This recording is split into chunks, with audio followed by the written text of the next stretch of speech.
bonjour. Des ateliers, des forums avec... Sur le plateau télé de la deuxième édition du Salon international d'agriculture durable, nous avons le plaisir d'accueillir Monsieur Vincent Schibert. Monsieur Vincent Schibert, bonjour. Bonjour.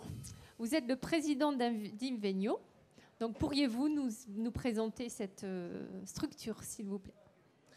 Donc, Invenio est un centre de recherche et d'expérimentation pour l'Aquitaine et le Limousin en production fruitière et légumière.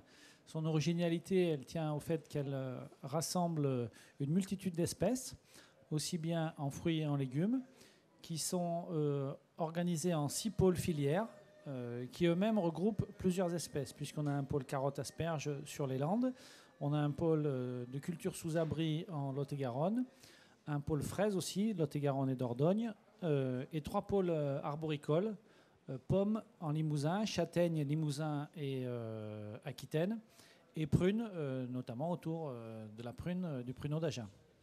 Et de quel financement donc bénéficie-t-elle et pour quelle mission? Alors les financements dont dispose Invenio sont multiples.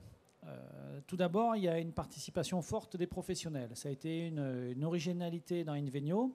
Quand Invenio s'est restructuré il y a quelques temps, était issu de la fusion d'anciens centres d'expérimentation qui existaient depuis 30 ou 40 ans sur la région. Les financements étaient surtout des soutiens publics.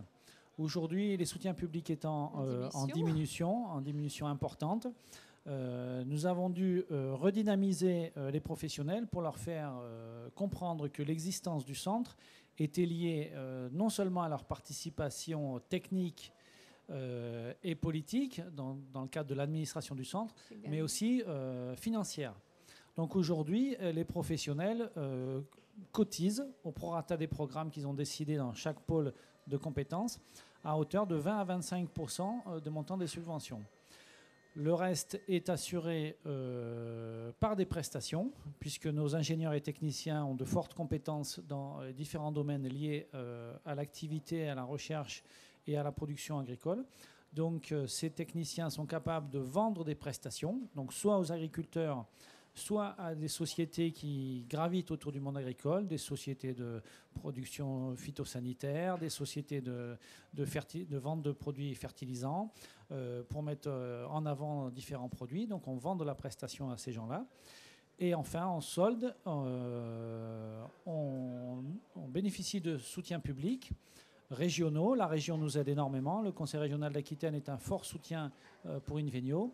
France Agrimaire également, qui nous soutient. Alors tout ça, ça marche par appel d'offres. Donc on propose des sujets d'expérimentation à ces gens-là et on obtient des financements en retour.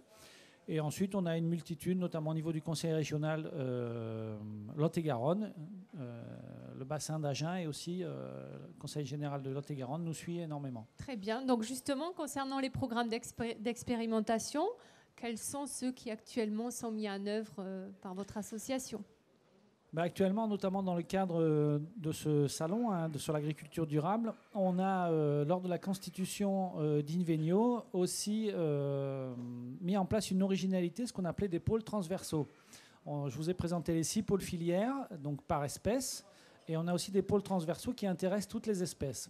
Un pôle traditionnel qui était le pôle machinisme, où on arrive à répondre aux questions de mécanisation des tâches difficiles. On a un pôle sur la santé des plantes, qui met en avant toute la défense des produits phytosanitaires, mais aussi la mise en avant de méthodes alternatives pour remplacer ces produits phytosanitaires. On travaille sur un pôle climat et irrigation en partenariat avec la CMG et on a un 4e pôle transversal qui intéresse toutes les filières qui s'appelle un pôle agroécologie. Pourriez-vous nous en dire un petit peu plus, puisque c'est une des nouveautés? Exactement, c'est tout à fait une nouveauté où on fait travailler ensemble, on compare les méthodes de production traditionnelles et biologiques. Et c'est un pôle qui va se mettre en place sur la ferme l'exploitation du lycée agricole de Sainte-Livrade, avec lequel on a passé un partenariat. Le gros avantage de cette ferme, c'est d'abord qu'elle est tout à fait à proximité d'un des sites à Sainte-Livrade, un des sites d'Invenio, qu'elle abrite de nombreuses cultures, à la fois légumières et fruitières, donc de nombreuses espèces, pérennes, arboricoles ou annuelles, des cultures sous abri également, et qu'on a une forte collaboration entre nos équipes de techniciens et expérimentateurs et l'équipe de production de cette ferme du lycée agricole. Donc l'objectif, comme je l'ai dit, c'est de comparer des modes de production biologiques et conventionnels, non pas pour les mettre en compétition et savoir qui est le meilleur, entre guillemets, mais voilà, pour transférer des compétences, pour donner des éléments de production technique aux agriculteurs et en faire une vitrine pédagogique à la fois à l'intention des lycéens du lycée de Sainte-Livrade et des professionnels qui vont venir visiter cette plateforme. Bien, Monsieur Schibert, je vous remercie pour toutes ces précisions et bon salon. Merci beaucoup, vous aussi. Au revoir.